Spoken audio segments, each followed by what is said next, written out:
Olá pessoal, dando seguimento ao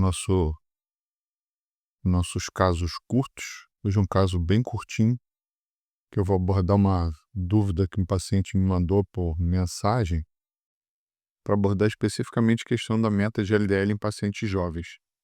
Acredito que essa aula para meus residentes seja bem tranquila, assim, é um conhecimento que eu acho que a maior parte dele já está bem incorporado, tá? Mas vamos lá. O paciente me mandou uma mensagem, falou boa tarde, mensagem WhatsApp.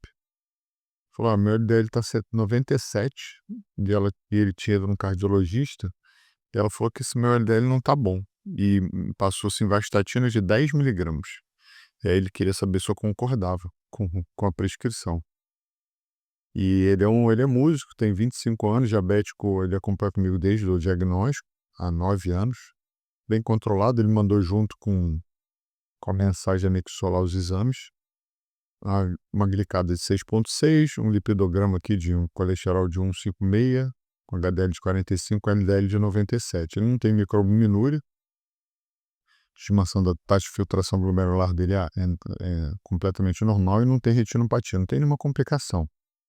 E, obviamente, vocês imaginam o que eu respondi para ele, se era para ele usar ou não a estatina, tá? Então, primeira questão, eu acho que essa aula talvez seja até mais útil para o pessoal da cardio.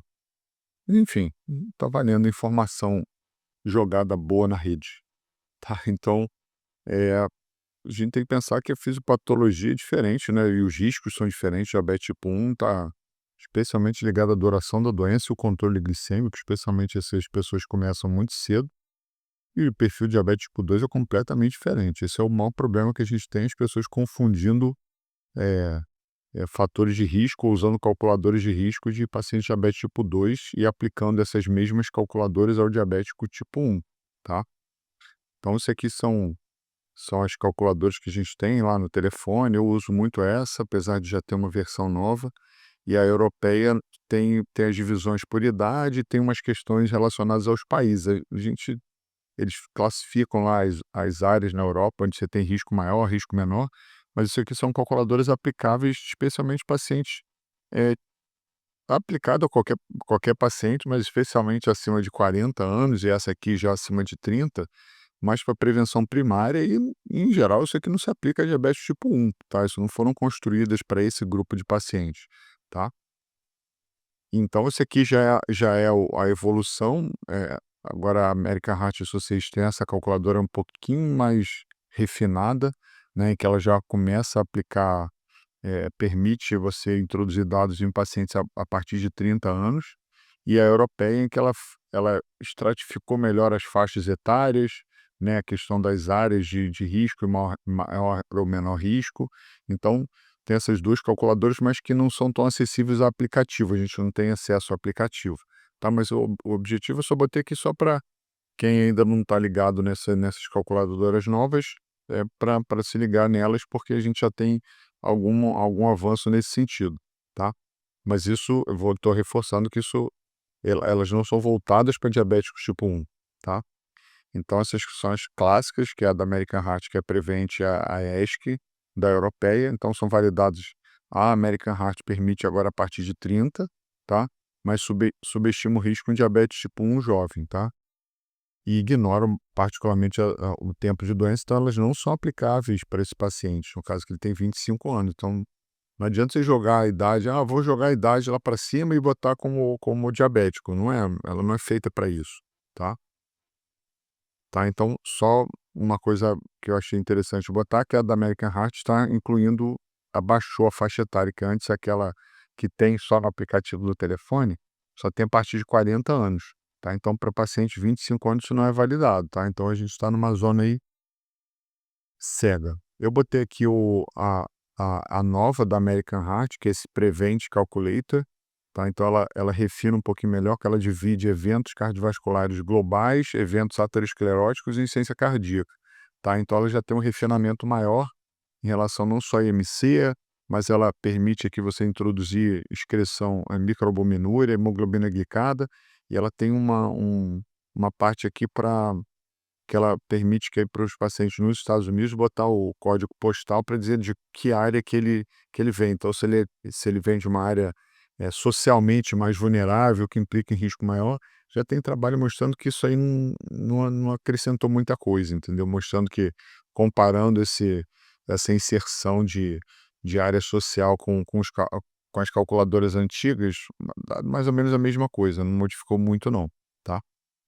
Mas a gente chega especificamente no objeto do caso específico, que é o diabetes tipo 1, tá? Então, no diabetes tipo 1, vocês têm que usar essa calculadora aqui, não são as calculadoras clássicas, tá? Então, a ferramenta correta é essa, tá? É do Steno Type 1 Risk Engine, tá? Foi validado com mais de 4.000 pacientes, e essa é voltada especificamente para diabetes tipo 1, considera albuminúria e retinopatia como marcadores que normalmente são ignorados por outras calculadoras, e especialmente a diferença dessa, que ela permite que essas variáveis sejam introduzidas como variáveis contínuas, diferente da maior parte das outras calculadoras que botam sim e não. Então, por isso ela consegue estratificar melhor o risco desses pacientes, tá? Então isso aqui é o lá eu recortei lá do site, que eu botei o próprio meu paciente. Então ele 25 anos, 9 anos de doença, a pressão dele não tem microalbuminúria, o LDL, é homem, glicada, não fuma e, enfim, se exercita. O risco dele é de 2,2, então o risco é muito baixo, não tem necessidade nenhuma de tomar estatina. Então, assim, então a calculadora a ser aplicada no DM1 é essa, tá? Então, quem não sabia, incorpora esse conhecimento e passa a usar, tá? Não tem aplicativo no telefone, tá? Então, pelo Steno, que é essa, ela calcula o risco em 10 anos, o risco dele é 2,2, que é muito baixo risco, tá? Então, os parâmetros dele aqui que eu já tinha falado, tá? No entanto, qual é o porém? Se a gente pensar que ele tem 25 anos, eu calcular o risco em 10 anos é muito ou seja, a probabilidade dele ter um evento aos 35 é quase nenhuma. Ele é muito jovem. Então, esse artigo aqui de 2024 estabelece uma outra coisa que eu acho interessante da gente refletir, que se a gente for pegar os 10 anos pós essa avaliação, que é onde a maior parte das calculadoras avalia, a maior parte dos doentes são de risco muito baixo.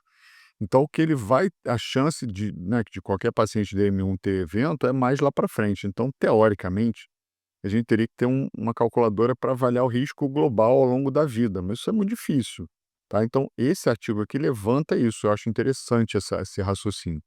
No entanto, eu fico com uma certa preocupação dessas questões, desses modelos estatísticos, saírem querendo empurrar que senão daqui a pouco a criança ficou diabética e a gente vai ter que dar uma estatina, entendeu? Eu não concordo com isso.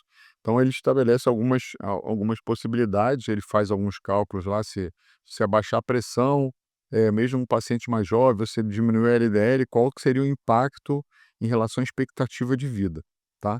Então isso é só para a gente refletir, isso aqui ainda não tem uma calculadora de risco disso, tá? Mas é uma coisa a se pensar, se a gente pensa que a calculadora estima o risco em 10 anos, esse meu paciente que ele tem 25, aos 35 não vai ter nada, óbvio, que ele não vai ter nenhum evento cardiovascular.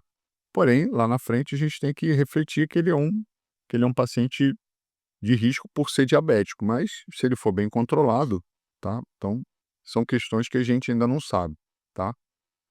Então, é só para comparar o Steno desse que avalia a questão do evento pela vida, tá? Então, o Steno estima em 10 anos, tá?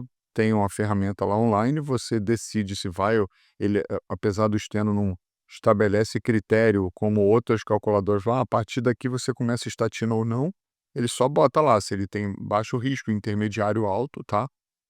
E esse outro artigo não tem uma calculadora, mas joga essa questão para a gente pensar no futuro desses doentes, tá?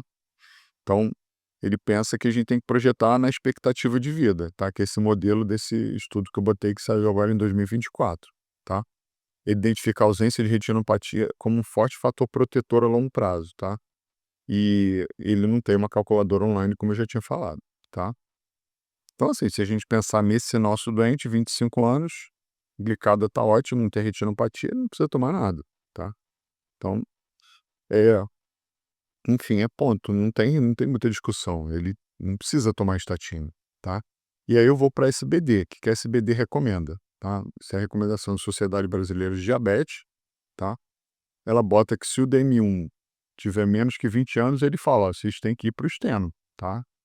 Esquece o resto, não tem outra calculadora, você vai para o steno e calcula o risco dele", que é o caso do meu doente. Então, não sei se os cardiologistas ficam mais a par, eu conheço cardiologistas que usam essa calculadora integrada da da Sociedade Brasileira de Cardiologia com a SBD, né, as calculadoras são integradas, porém, eh, eu tenho minhas implicâncias com a calculadora da SBD. Eu acho que quando você pega paciente que ele bota paciente com mais de 20 anos de DM1, isso já é um fator de alto risco.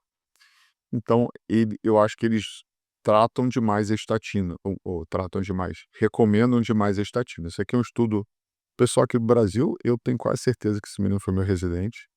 Posso estar errado, se ele por acaso ver chegar nele e ele visualizar o comentário aqui, mas eu tive um residente, um pós lá do IED há muitos anos atrás, que eu acho que é ele, mas tudo bem. Lamonia. É um estudo lá do pessoal de Minas que ele compara eh, a classificação, a calculadora de risco da SBEM, tá, com o steno. Só que aqui ele selecionou pacientes que já tinham mais tempo de doença, todos os pacientes com mais de 20 anos, que é onde eu discordo da SBD, eu não sigo o que a SBD fala. E aí por que que eu botei isso aqui? Para vocês refletirem, tá. Que é isso aqui? Eu tirei de dentro do artigo, ele compara, como que ficam esses doentes classificados pelo critério da SBD ou pelo steno, que é o que a gente está recomendando que use. Então, quando a gente pega pacientes menor do que 35 anos, nesse grupo deles, que eram todos pacientes com mais de 20 anos de diabetes, 60% pelo SBD era considerado como alto risco. Olha a diferença pelo steno. 12% como intermediário e 1,8%. Então, tem alguma coisa que não bate, entendeu? Tem alguma coisa que não bate. Então, obviamente que os dois são muito distintos, tá? Então, se a gente for pegar com mais de 35 anos, aqui, ó, 91% dos pacientes vão cair com alto risco. Então, aqui, ó, o steno já estratifica melhor, né? Ou seja, ele é mais equilibrado para destrinchar quem realmente, porque ele leva, como eu falei, em consideração essas variáveis de forma contínua, entra como variável contínua, tá? Microalbuminúria, enfim, as variáveis que entram na calculadora do steno. Então, eu acho que mesmo para os pacientes com mais de 20 anos de alto risco, a steno para DM1 é melhor, tá? Então, eu não gosto especialmente, obviamente, você vai pegar um DM1 já com fator de risco, né? 45 anos, né? 50, já com microalbuminúria, você sabe que ele tem risco, certamente você vai botar o SLDL dele abaixo de 100, tá? Isso aí ele vai acabar usando estatina mesmo, tá? Mas quando você pega paciente com mais de 20 anos, sem complicador, paciente bem controlado, né, todo mundo tem algum paciente DM1 bem controlado, eu acho que a calculadora da SBD trata demais, tá? Minha opinião pessoal, e esse trabalho mostra isso, tá? Ele mostra a incongruência do steno, tá? Em pacientes com mais de 20 anos com a classificação da SBD, tá? Já existe comparação também da steno com outros calculadoras, tanto a europeia quanto a da American Heart, mostrando que, nesse trabalho aqui mostra que mesmo para doente com como prevenção primária, presença de placa ou mais que 2 placas, doente que não, enfim, você está calculando a prevenção primária, o steno é melhor do que a europeia, e ele bate mais ou menos equivalente à da American Heart lá de trás, aquela de 2013, tá. Então assim, só cuidado pra gente, ou seja, a steno continua sendo boa para o DM1 mais para frente, então o meu ponto aqui é esse, tá. Então, a recomendação prática fica na steno, na minha opinião, tá? Ela tem uma abordagem multifatorial, foco na glicemia, PA, estilo de vida, tá?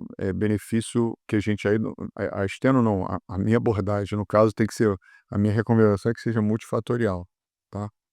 E estatina só se houverem fatores complicadores ou alto risco calculado, a gente não deve tratar o LDL isoladamente. No caso desse paciente, mesmo que ele tivesse o LDL acima de 100, eu não trataria.